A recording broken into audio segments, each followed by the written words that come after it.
Aleluia. Muito bem. Irmãos, Números capítulo 10, versículo 33.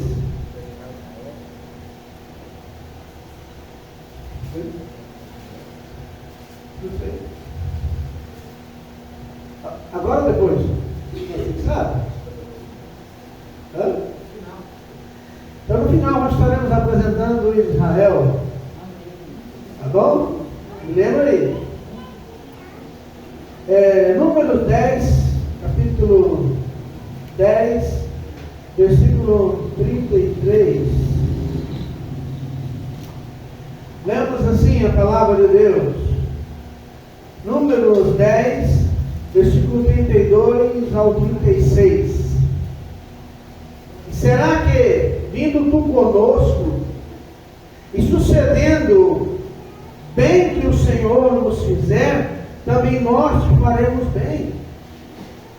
Assim partiram do monte do Senhor, caminho de 3 dias, e a arca da aliança do Senhor caminhou diante deles, caminho de 3 dias, para lhes buscar lugar de descanso. E a nuvem do Senhor ia sobre ele de dia, iam sobre ele de dia, quando partiam do arraial. Acontecia que, partindo a arca, Moisés dizia: levanta-te, Senhor, e dissipados sejam os teus inimigos, e fujam diante de ti os que te odeiam. E pousando ela, dizia: volta, ó Senhor, para os muitos milhares de Israel. Amém. Bem, oremos nessa noite. Senhor nosso Deus e Pai, venha nos abençoar de uma maneira especial, vem derramar o teu Espírito Santo sobre a tua igreja de uma maneira bem especial, Senhor, que nós possamos, ó meu Deus, compreender a tua palavra nessa noite, em nome de Jesus. Podemos assentar? Irmãos, existem muitas histórias, né, sobre o povo de Israel no deserto, mesmo na palavra de Deus, de muitos. Mas há muitos relatos do povo, de muitos pregadores, historiadores, sobre o povo de Deus, né? Sobre a travessia, a saída do povo de Israel do Egito até chegar à terra prometida, a terra de Canaã.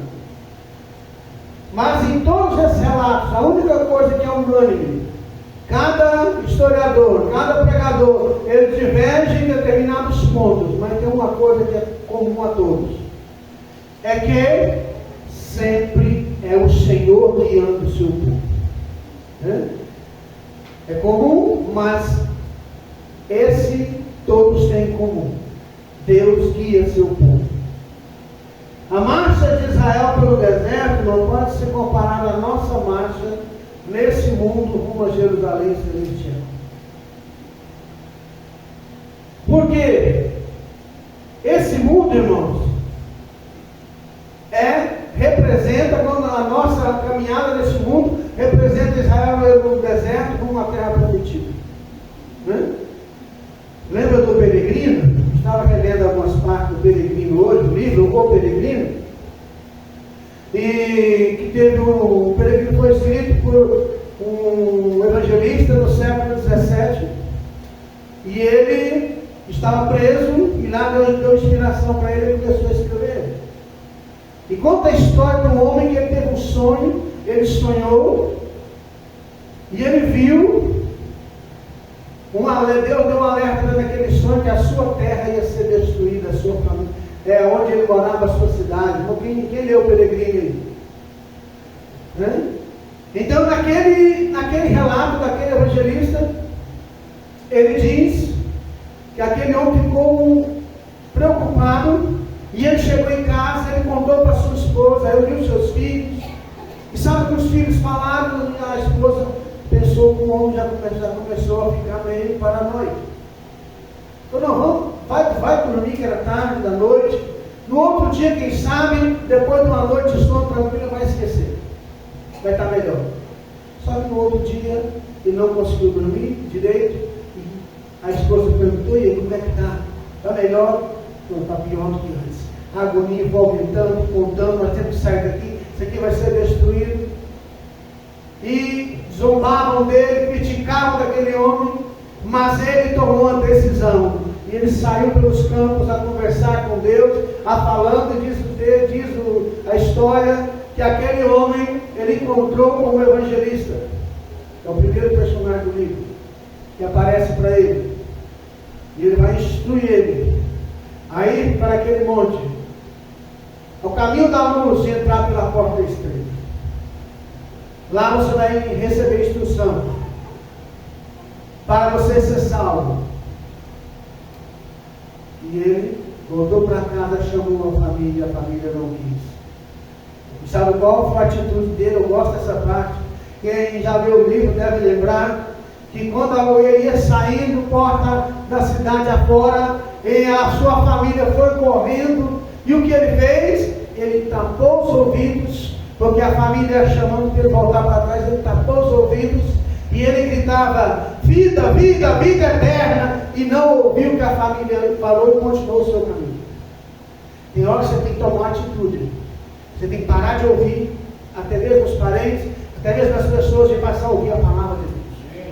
Aquele então, o relato desse homem conta que ele, com um peso muito grande, ele saiu peregrinando, e o relato é muito grande, mas o que eu achei importante é que você tem hora que você tem que tapar os seus ouvidos. Você tem que tomar atitude. Amém. Que nesse caminho, os irmãos sabem lá, ele vai encontrar muitos percalços. Na nossa vida também vai ter muitos percalços. Muita gente para te desanimar, muita gente para te tirar a sua coragem.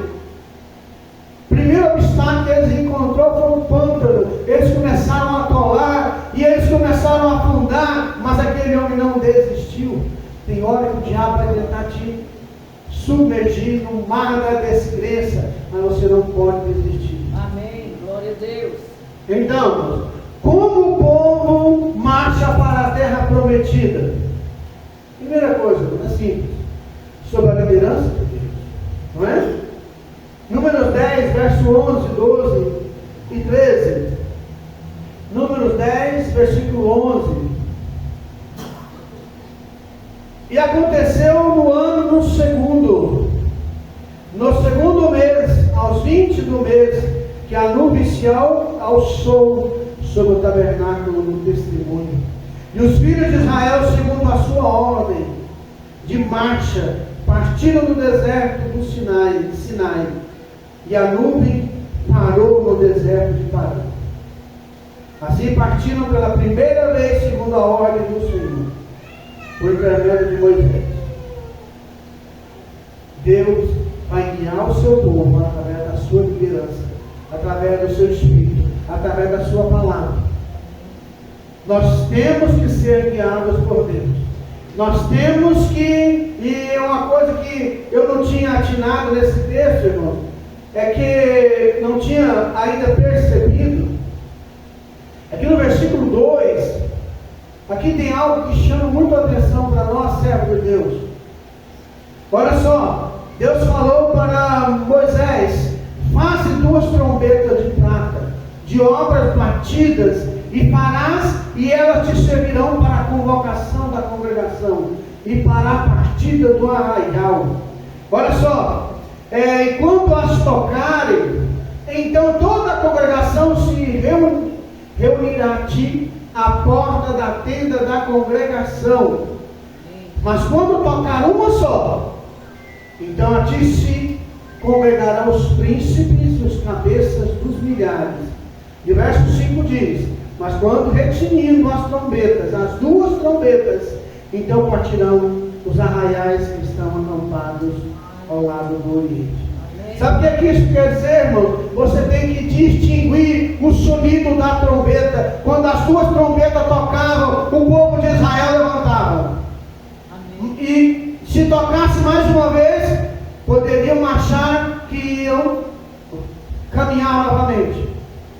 E quando a trombeta tocava uma vez, o que era para o povo de Israel? As lideranças se aproximarem de Moisés. Deus tinha instrução para o povo. Deus queria dar e passar a instrução para o chefe de família, para os líderes da nação. Então tem hora que Deus vai te chamar e é propósito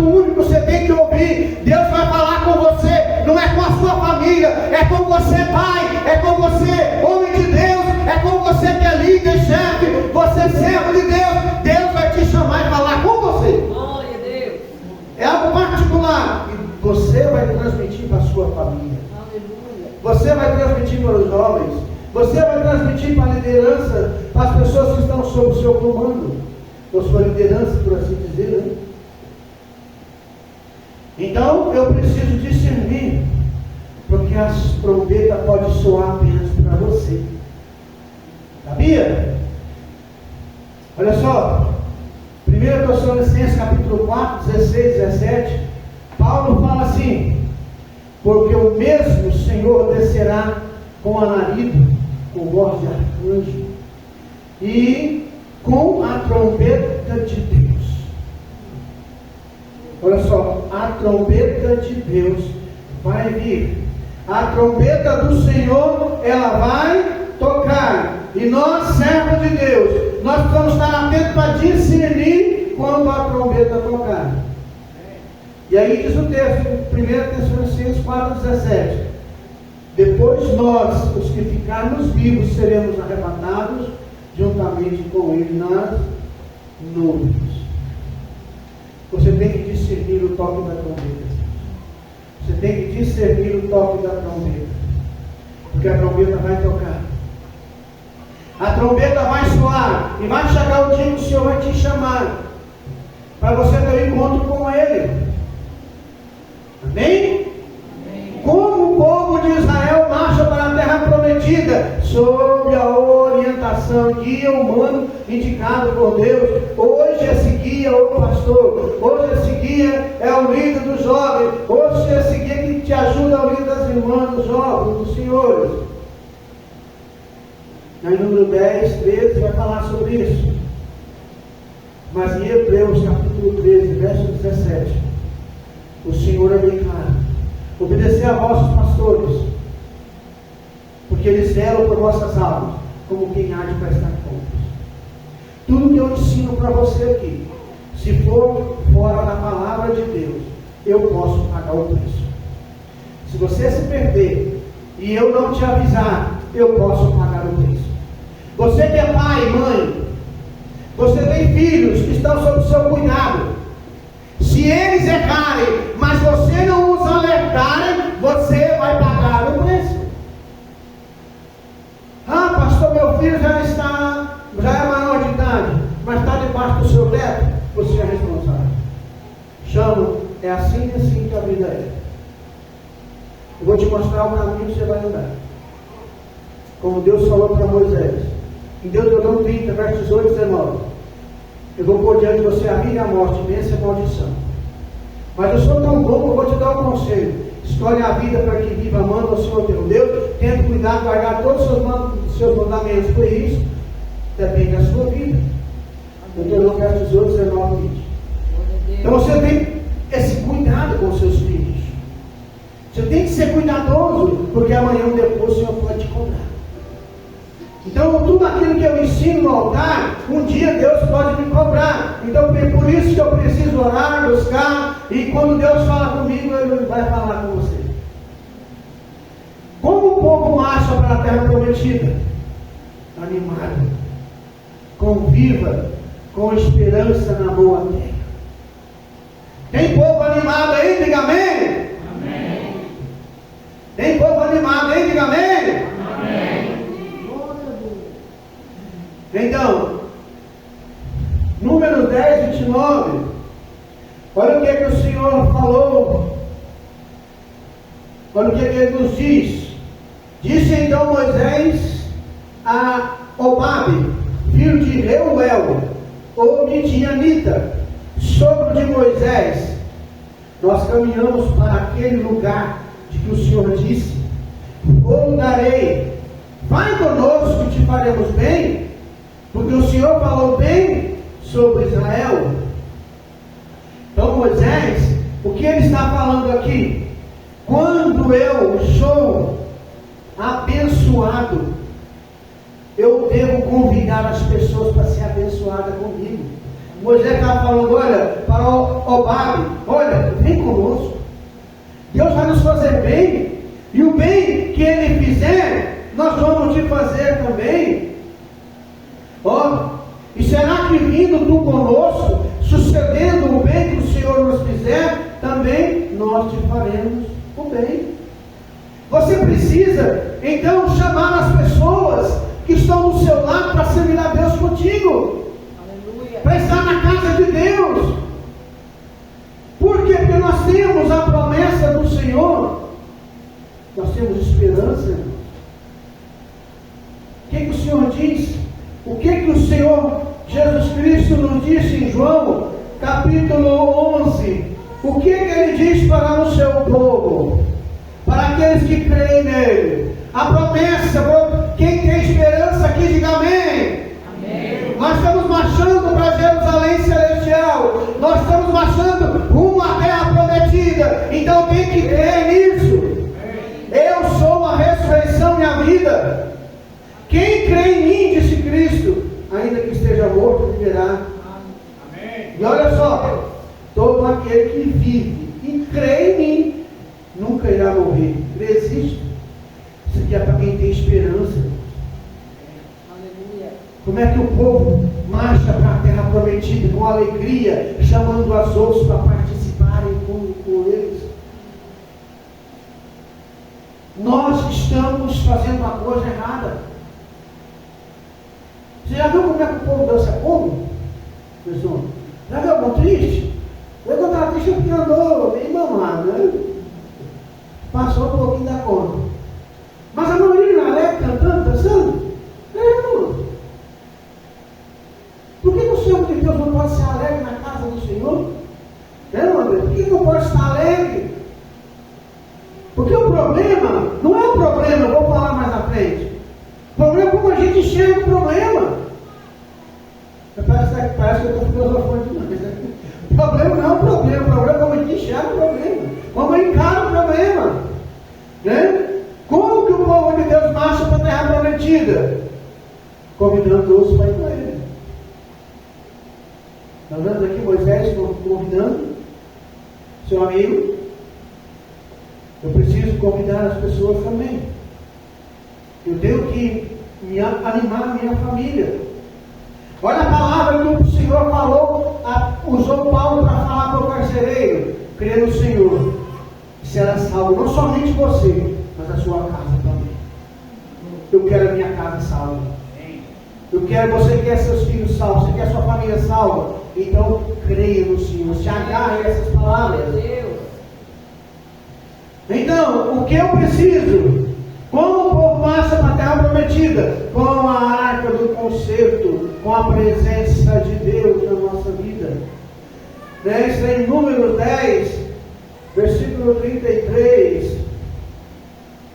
Assim partiram do monte do Senhor, caminho de 3 dias, e a arca da aliança do Senhor caminhou diante deles.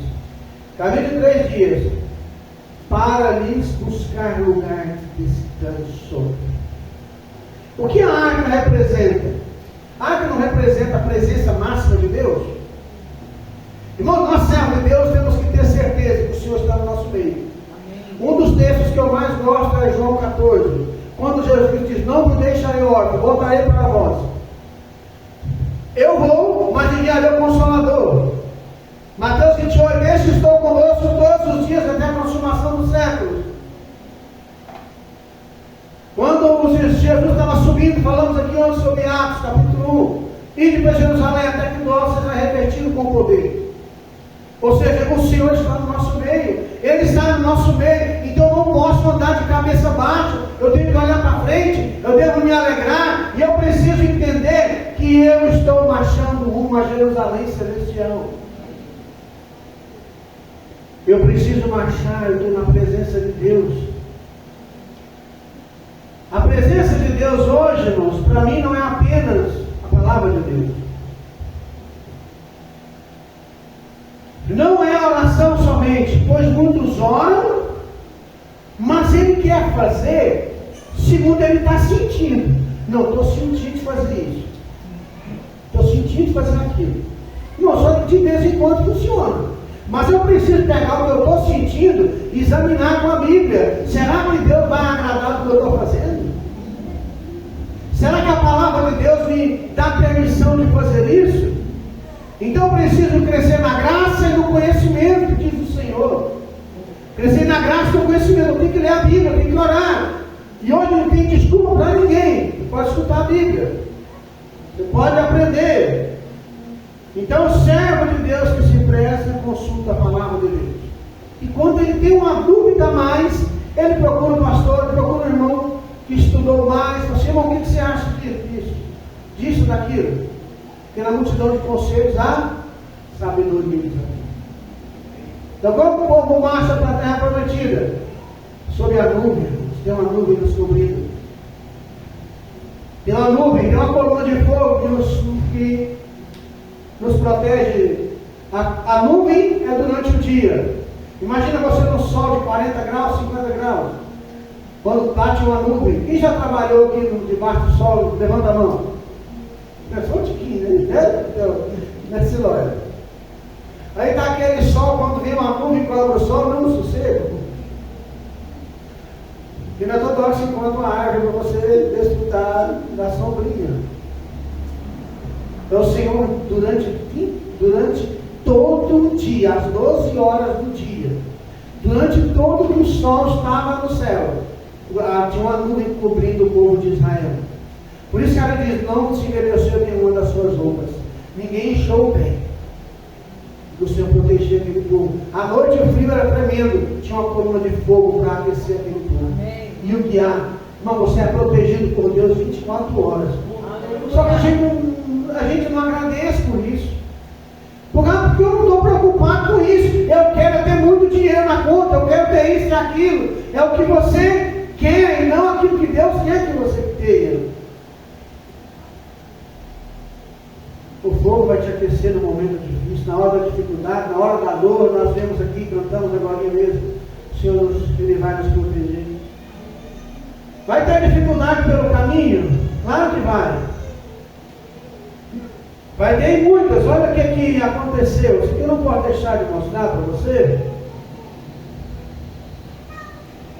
Olha o que aconteceu. Primeira dificuldade do povo. Presta atenção. Aconteceu que queixou-se o povo, falando que era mal aos ouvidos do Senhor. E ouvindo o Senhor, a sua ira se acendeu. Deus ouviu que ele estava falando mal do Senhor, que os tirou da terra do Egito, da escravidão. Estava falando mal. Deus se irou. E o fogo do Senhor ardeu sobre eles e consumiu os que estavam na última parte do arraial. Então o povo clamou a Moisés, e Moisés orou ao Senhor, e o fogo se apagou. Pelo que chamou aquele lugar Taberá, porque os fogos do Senhor se acenderam contra eles. Aqui nós estamos falando do fogo literal, que queimou muita gente. Os rebeldes estavam falando mal, que estavam amaldiçoando. Falaram e pagaram o preço. Eu preciso saber, vai ter dificuldade no meu caminho? Vai. Mas eu preciso saber, no meio dessa dificuldade, o Senhor está nela. É muito fácil, no meio de uma dificuldade, nós jogar a culpa no outro, não é? Quando eu jogo a culpa no outro, o que eu estou fazendo? Pegamos Adão e Eva no jardim. Quando pecou, o Senhor apareceu ali. Vou para ele contar a história, que Deus chamou Adão, onde estás? Ele não respondeu por várias vezes. Até que o Senhor falou, você comeu do fruto que eu mandei não comer? Que eu te orientei para não comer? O que Adão falou? Comício. É a mulher que tu me deu, Senhor. Ela me enganou. Jogou a culpa em quem? Na mulher. O culpado sempre é o outro. Deus falou com a mulher, ela fala, o que a mulher falou? Se a serpente me enganou. Falou com a serpente, não tinha ninguém mais para jogar a culpa. Ela levou o pior. Sempre eu quero dizer para você, a batata quente sempre a gente passa para o outro. O problema sempre é o outro. Não tem que, no final das contas, lá nós sabemos que a culpa não foi da Eva, como a gente, nas piadas, nas brincadeiras, a gente fala, não. Deus falou que a culpa não foi de Eva. Quando Deus foi dar a sentença, Ele falou assim, maldita é a terra por causa do homem. Adão, maldita é a terra por tua causa. Você me desobedeceu. Você deixou a sua mulher te governar, sua mulher te orientar. Você fez que a sua mulher mandou. É mais ou menos isso, tá? Essa linguagem, né? Mas se vê na higiene que eu vou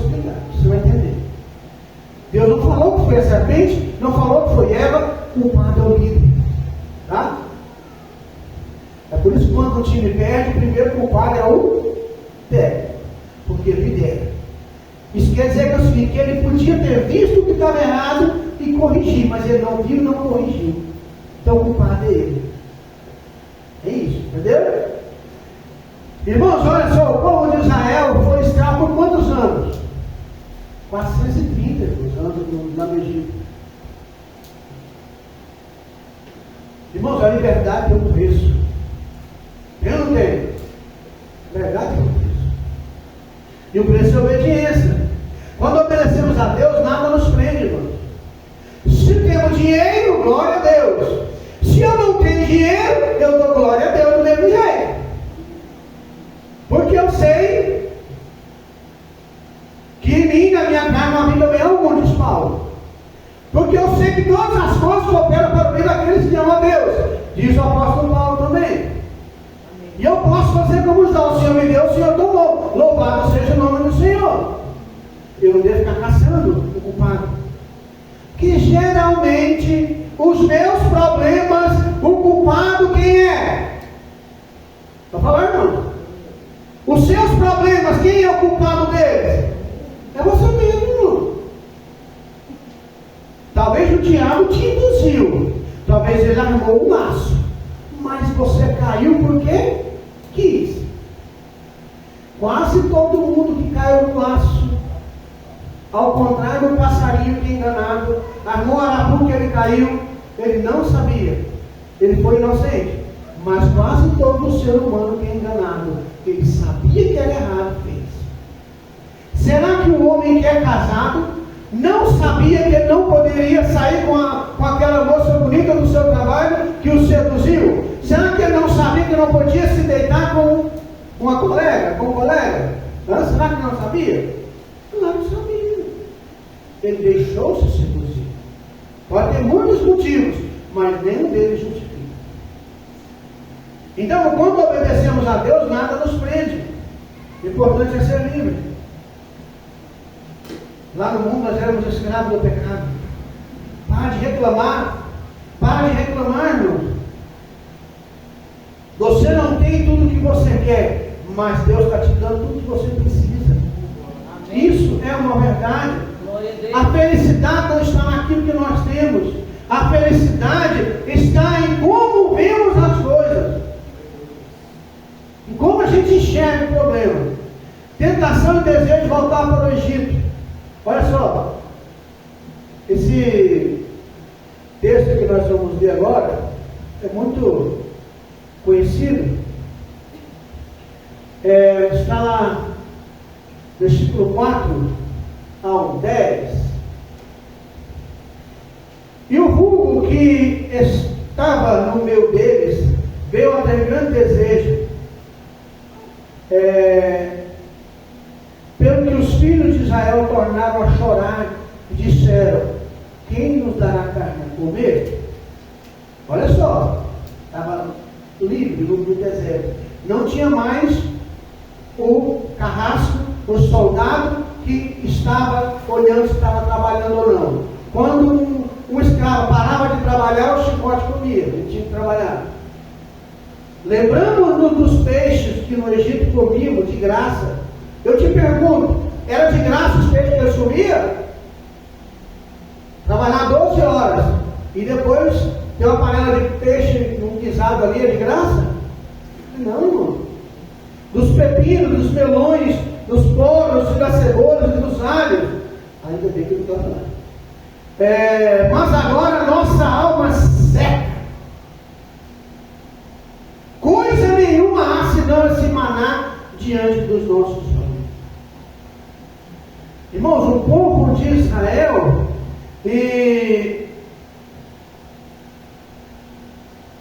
então, versículo 10, Moisés ouviu chorar o povo pelas suas famílias, cada qual a porta da sua tenda, e a ira do Senhor grandemente se acendeu, pareceu mal aos olhos de Moisés.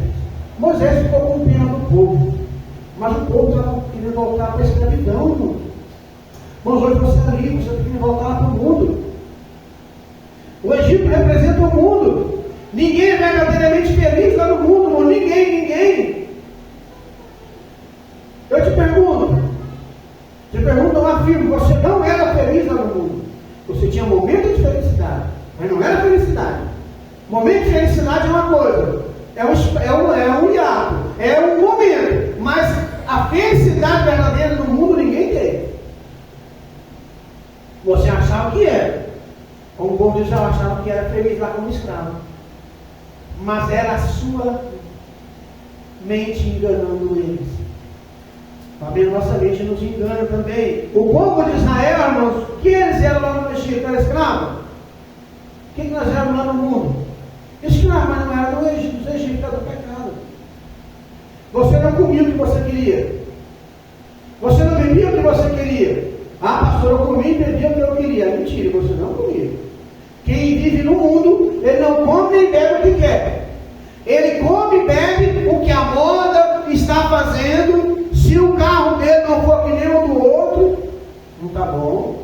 Se a roupa da irmã não for que nem a da outra, não está bom. Irmãos, eu preciso saber que lá no mundo nós éramos escravos de alguma forma. Se não for do vício, era na forma de viver. E isso é ruim. Me mostra uma única pessoa que deixou o Senhor, que deixou a igreja e prosperou. E cresceu, se deu bem na vida. Um só. Pega aí as pessoas.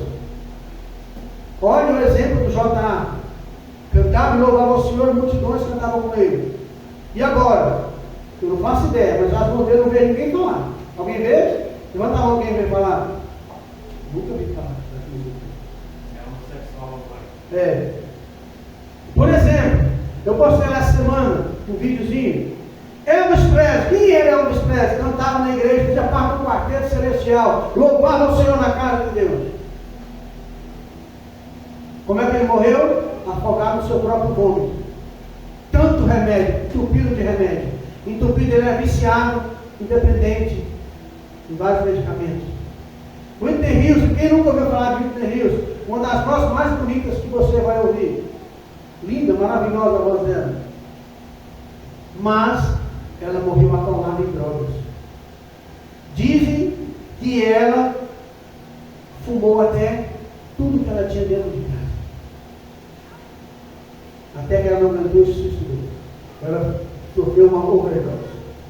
Mas servia ao Senhor. E abandonou o Senhor.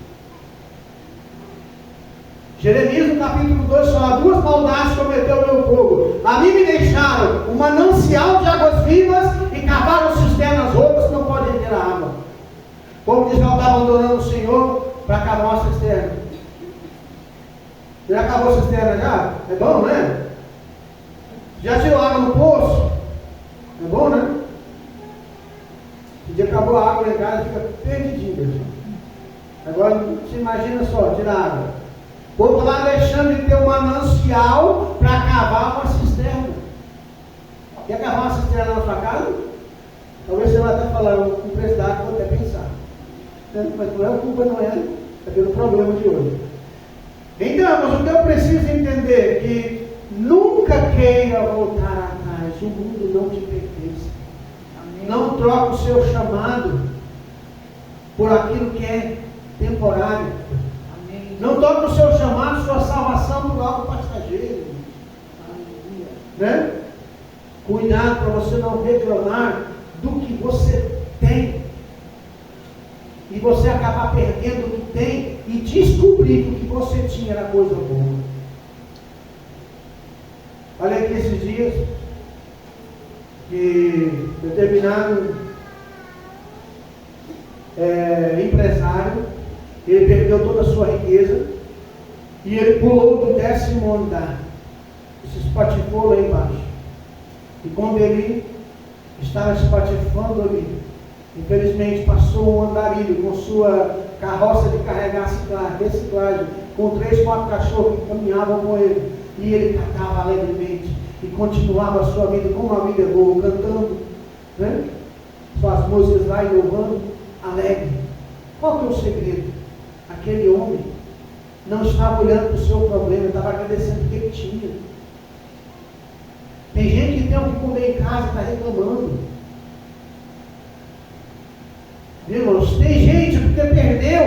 benzinho material desse tamanho está reclamando. Você está esquecendo que você é servo do Senhor que criou os céus e a terra. Você já leu Ageu 2,8? Que está escrito lá, minha prata, meu é o ouro do Senhor dos Exércitos. Em Ageu capítulo 2. Nosso Senhor é Deus do ouro e da prata. Ele pode abrir uma porta para você e você conquistar tudo de novo. Mas isso só vai acontecer parar de reclamar e começar a olhar para Jesus, dobrar o joelho no chão e falar: eu vou vencer, eu vou seguir o meu caminho, eu vou carregar a minha cruz e eu vou chegar lá no céu e eu quero glorificar ao Senhor. Porque, irmão, Deus sempre ajuda em nossa dificuldade. O Moisés, ele retirou do espírito de Moisés. Moisés se sentiu cansado do seu pai. Deus uniu Moisés, tirou do seu espírito e repartiu, colocou nos seus auxiliares, que a carga depois já estava muito pesada. Conosco vai ser diferente, irmão. Deus não vai nos desamparar, Ele vai nos abençoar como Ele a gente precisa. Deus está levantando auxiliares para auxiliar essa obra. Pode ser você ou pode ser o outro que está lá no mundo ainda. Nós não pertencemos a este mundo. Eu não fui criado para viver nesse mundo. Eu não fui criado para viver nesse mundo. Você está aqui de passagem. Nosso destino, irmão, é a Jerusalém celestial.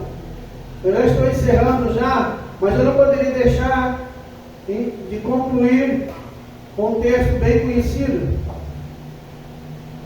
Paulo diz em Romanos 8,18: para mim, eu tenho por certo que as coisas desse mundo, que as aflições desse tempo presente, não podem se comparar com a glória que em nós vai ser revelada. Eu te contei no começo com a história do peregrino. Eles estão com um fardo muito pesado nas costas. E no começo o rapaz que estava com ele, esqueci o nome dos dois personagens, falou assim: olha, anda mais depressa. Começou a correr, eu não dou conta de andar depressa, esse fardo está muito pesado. Tem hora que você não vai dar conta de correr, você não vai dar conta de andar depressa, mas você pode marchar, o Senhor vai te abençoar e você vai chegar.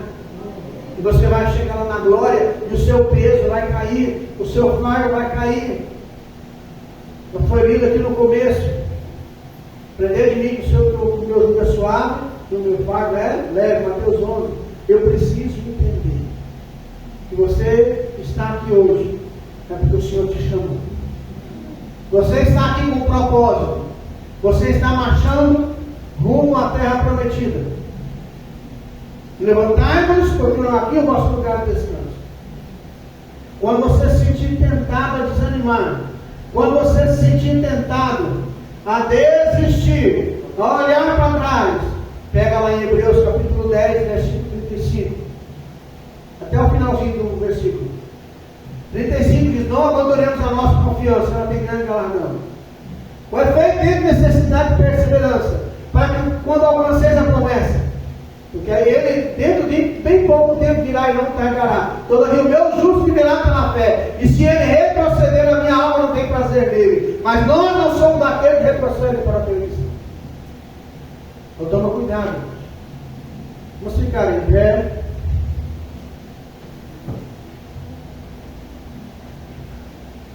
Aleluia. Fica ela, mas a